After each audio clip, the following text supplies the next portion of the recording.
Hello everybody, and welcome back to Temptations Ballad.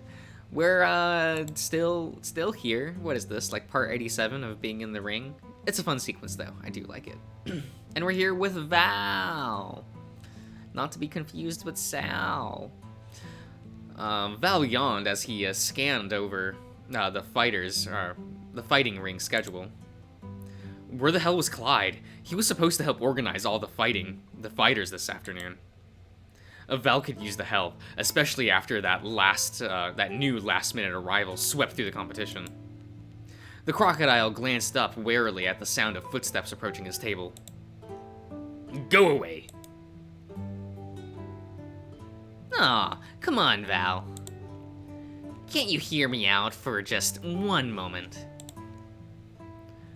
You're very, presence? Your very presence is trying my patience. Begone, unless you have official fighting ring business. As a matter of fact, I do. Cole grabbed a shy Sid by the hem of his shirt and dragged him over to the table. My fighting buddy here has been tearing through all your fighters like nothing. Don't you think it's time he got his hands on a real challenge? Val remained silent. You are the fighting ring's strongest contender. Are you ready to fight my buddy in the ring? Or are you too scared after seeing him demolish everyone else? Sid flinched as Val glanced up at him, unimpressed. That kid's got raw strength, but no technique. He is not worthy of my time. I only fight the strong. Val turned back to his scheduling sheet. Now leave me be. Neither of you have anything worth betting on. Anyway. Cole immediately tosses his entire sack of gold from Sid's winnings. All the gamblers in the crowd suddenly lit up at the sack of gold coins spilling across Val's table. This was their chance to win back all their losses. Everyone in the room quieted down and watched Val's reaction intently. Looks like the crowd is pretty interested in seeing this happen. Wouldn't want to disappoint your fans, would you? Val glared with disgust. Collodi Bonebreaker, you did not earn a single copper of these winnings. Typical, stealing others' hard work and using them to your own benefit without a single risk to yourself. You are everything I despise about the weak and spineless. My answer to your challenge remains the same. Now leave! Val's words stung harder than he expected. Sid crouched down next to Cole with a look of concern. Hey boss, you okay? Not really. We don't have anything to bet against Val for the rubies. No risk my ass. It's not like I have anything on me that's worth... Cole suddenly fell silent, his expression conflicted. Maybe. His hands hover reluctantly over for a moment before he reached to his grasp his loot. Val stared at Cole quietly, placed his newly gifted loot onto the table. What am I supposed to do with this? It's a very nice loot. Yes, I see you fiddle with one often when your father comes here to fight. This one appears brand new, a gift. You certainly seem reluctant to part with it. Even now, Cole's hands twitched, as though resisting the urge to snatch it back. My old one broke. Papa gifted this new one this morning. A nasty smile spreads across the crocodile's face. Very well, I accept your challenge. The crowd surrounding them murmured doubtfully. Betting over a little loot. That can't be worth it. Val's serious face melted into a dark sneer. The prize is not this little loot. My prize upon victory is seeing Calodia Bonebreaker's crestfallen face upon losing it. The constant smug grin on his face is sickening. It shall be refreshing to see it dance a new tune. Dance a new tune. His smile widened upon seeing Cole grimace. And what will you be betting in exchange? It's gonna be something you're, equally unwilling to let go of, at least. Val hesitated for a moment, before, reaching into his pocket and tossed out a single large ruby. It shone, brilliantly despite the dim lighting of the fighting ring, as it tumbled upon the table. Whoa, that's a pretty big gem you've got there. You sure you're okay with betting that against little old loot? Unlike you, Clody Bonebreaker, I'm a man of honesty and honor. It will be impossible for me to lose against an amateur like your new badger friend. May this gem represent my confidence in your defeat.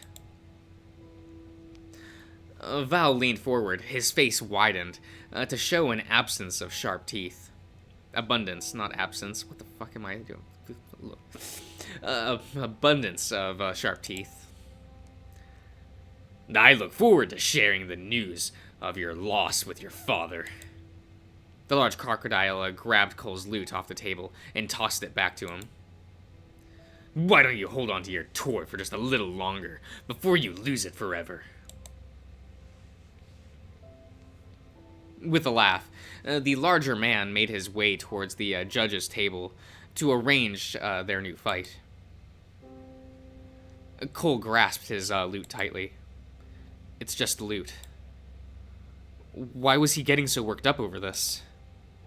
All things considered, this exchange was wildly in his favor. Even still, Cole imagined explaining to his father why his new loot went missing and felt a little sick.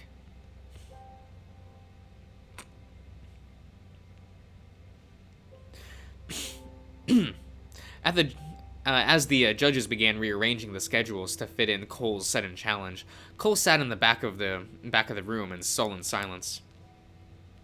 Artemi and Sid approached him with mutual looks of concern. Sir Cole, are you quite all right? Oh, I'm fine. It's just the damn loot. It's worth nothing compared to a big old ruby, right? Sure, but you're still allowed to feel bad about it. Sid cracked his knuckles and nodded with determination. I crushed all those other fighters. I'll crush Val too. You don't have to worry about losing your stuff with me around. The edge of Cole's mouth twitched into a smile. Thanks, man. Say, that last charge of bardic inspiration had worn off already, hasn't it? Here, let me...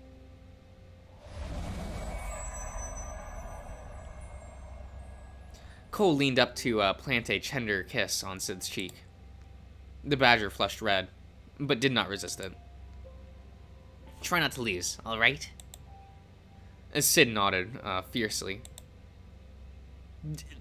It's your honor on the line. I won't fail you, boss. Artemi walked up to Sid with a smile.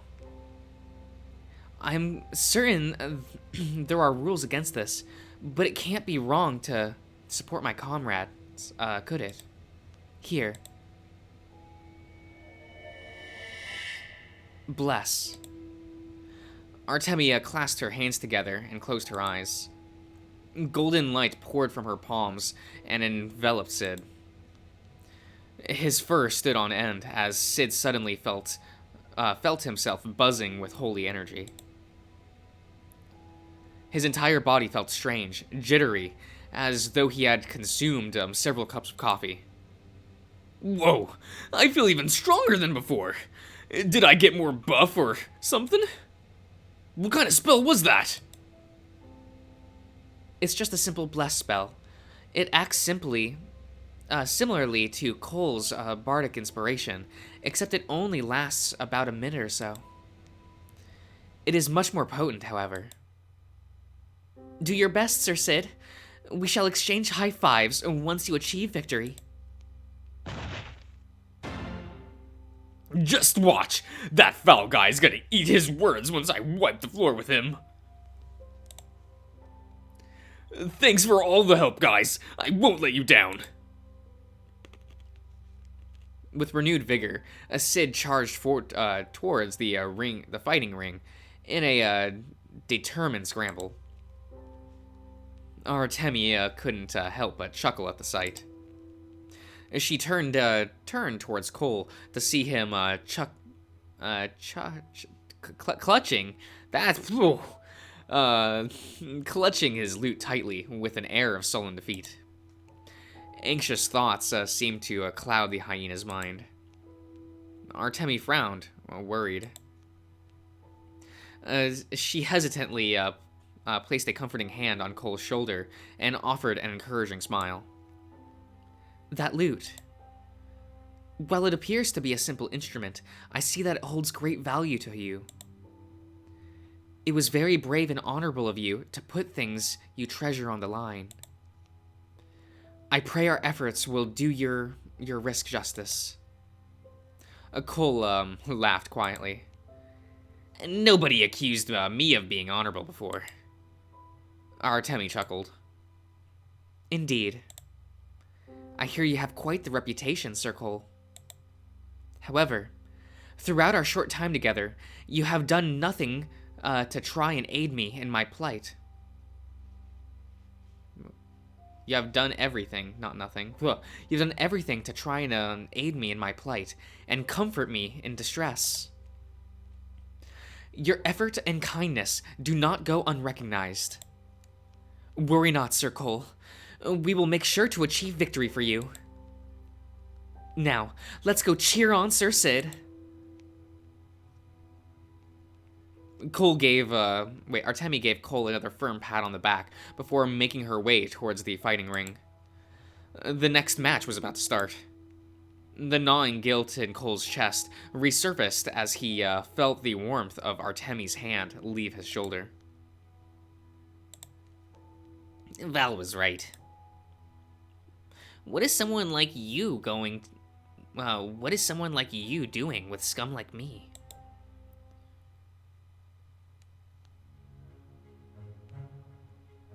The air was thick with tension as the crowd gathered around the rings of the fighting ring for what was perhaps the most polarizing fight of the day. Sid Shriekwood, the startlingly strong rookie against Val, the ring's persistent champion. Artemi and Cole watched from the sidelines as the two readied themselves in preparation for battle. Sid was shifting weight from one leg to the other, bouncing on his foot restlessly while waiting for the judge's signal. Val simply stood unmoving like a statue, his glare focused and undisturbed. The crowd was practically vibrating in anticipation. Cole gripped the rope and surrounding the rope surrounding the ring anxiously. He didn't like these odds. Luckily, he took some precautions and set up a backup plan in case they lost. But Cole jumped out of his thoughts at the sensation of a comforting hand settling on his shoulder. Artemi gave him a reassuring smile. Worry not, Sir Cole. You have faith in Sir Sid's chances for a successful victory. Huh? Artemi suddenly jerked her head back. Her eyes narrowed suspiciously. She sniffed the air as though tracking a faint scent. Did you just feel that? Huh? Feel what? That scent. It was very bad. Sounds pretty normal. This place isn't exactly the peak of good hygiene. No. it was utterly foul. like a Yu-Gi-Oh tournament, like the faintest hint of something, a sort of horrible magic. Artemi glanced around the crowd and sniffed again. Almost. Ne- necrotic? Necrotic. Necrotic in nature. Cole frowned. Necrotic magic. I doubt anyone here is educated enough for complicated spells like that. The shrill shriek of the judge's whistle reverberated through the room, cutting off their thoughts. Val and Sid approached each other and exchanged solemn glares. The fight begins.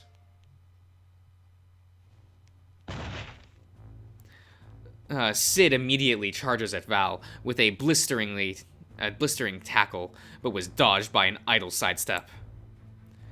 With a sweep of his feet, the crocodile sent Sid tumbling into a brick wall from his own momentum. Clutching his head in pain, Sid rolled over and narrowly dodged a foot stomping down on him. As Sid scrambled onto his feet and tried to catch his breath, the magic from both Cole and Artemi courses through his veins. His senses felt sharp and focused, and his pounding heart made concentration rather difficult. His opponent regarded him coolly. Val slowly approached him without a care in the world. You've got spirit, kid. A decent strength to boot. But not all fights are won from strength alone. You're talking an awful lot for someone who's pretending not to care. Sid charged at him again and swung his fists, and then a kick. Growling with frustration, he tried punching it again. Each and every one of his strikes were evaded with either a small sidestep or a lean backwards. For such a large and bulky a man, he certainly was dexterous. Val hardly moved from his position, and he weaved between Sid's strikes with ease. Suddenly, he stepped forward and landed a solid kick straight into Sid's abdomen. Sid felt all of the air leave his lungs. He dropped to the ground at Val's feet, coughing and hacking, and as he struggled to regain his breath. A foot suddenly slammed downwards onto the small of his back, crushing him into the stone floor. Sid struggled in vain to get up, but remained pinned by Val's foot and body weight. The crocodile shook his head with disappointment. You've got potential. Shame you waste it by working with Collodi. Sid snarled and swung his arm backwards, elbowing Val in the back of the knee. The crocodile's foot buckled as he lost his balance and fell forward. Sid swiftly arched back. The back of his skull connected with Val's jaw with a snickering crack. Val howled in pain and clutched his bleeding mouth as Sid staggered onto his feet, his ears ringing from the collision. Adrenaline pumped through his veins as Sid returned to a fighting position with a rabid grin. Don't underestimate me, old man. Fighting is the one thing I excel at. From the crowd, Cole watched the fight breathlessly, his brow knotted with anxiety and worry. Hey, Nighty, you've been in a lot of sparring matches, right? How does this one look to you? Huh? Artemi? He looked around to spot Artemi fully distracted as she scanned through the crowd with a nervous frown. That neurotic presence from earlier. Why can't I feel it anymore? I didn't see anyone leave the crowd.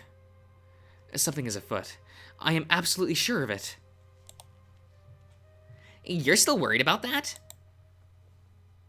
The presence of dark magic is not something to be simply ignored, Sir Cole. Artemi squinted, completely ignoring the clash between Sid and Val, while observing the crowd around them suspiciously. She was missing something. Huh. Out of the corner of her eye, Artemi spotted someone approaching the abiding table. Someone wearing a cloak.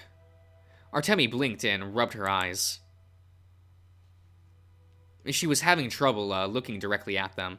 Her vision became unfocused whenever she attempted to stare at the stranger. Perhaps this was a spell. Artemi had read about the existence of magic that lowered people's awareness as the caster, even among a crowd. Everyone else here was entranced by the boisterous fight within the ring, paying no attention to the cloaked figure as they approached the bidding table. Not even the judge noticed the figure's presence, despite standing almost right beside them. Artemi's eyes wandered as she rubbed them again. She tried her best to focus on this figure out of the corner of her field of vision. The figure glanced around as though surveying the area, most suspicious. They covertly reached a hand out from under their cloak, their gaze trained on the glistening ruby on the table. Artemi immediately slammed her fist against the table and stood up. "A halt! Thief!" The entire room fell silent. The figure froze, their hands still outstretched. As the crowd slowly realized what was happening, the judge and a dozen other fighters approached the figure furiously. Hold it right there. We don't take very kindly to thieves here. The cloaked figure swore loudly and glanced at Artemi from under the cloak. This could have passed quietly without a scene. You have forced my hand. A flash of red suddenly erupted from the figure's hand, filling the room with a sinister crimson glow. The crowd shrieks and hollers echo around the stone walls as people scramble back in surprise. Then, the room was silent. Artemia grimaced as the light slowly disappeared, and she unshielded her eyes. What was that? Is everyone all right? The crowd was a groan as Artemia turned around. My head. Why is the room spinning so much? Sir Cole, are you all right? No. Hey, Nighty. You should really stop messing with that cloaked fellow over there. Stop being so troublesome. Huh. This is some sort of mind control spell. Artemi glanced around, panic rising. The rest of the crowd began panicking, picking themselves off the ground, clutching their heads and murmuring incoherently. Sure enough, everyone's eyes contained that sinister red glow. Interesting. To have resisted my spell so early, you truly are the creator's chosen. It is best that I finish my business quickly. The cloaked figure pointed a commanding finger towards Val at the center of the fighting ring. You, bring me the rest of the rubies.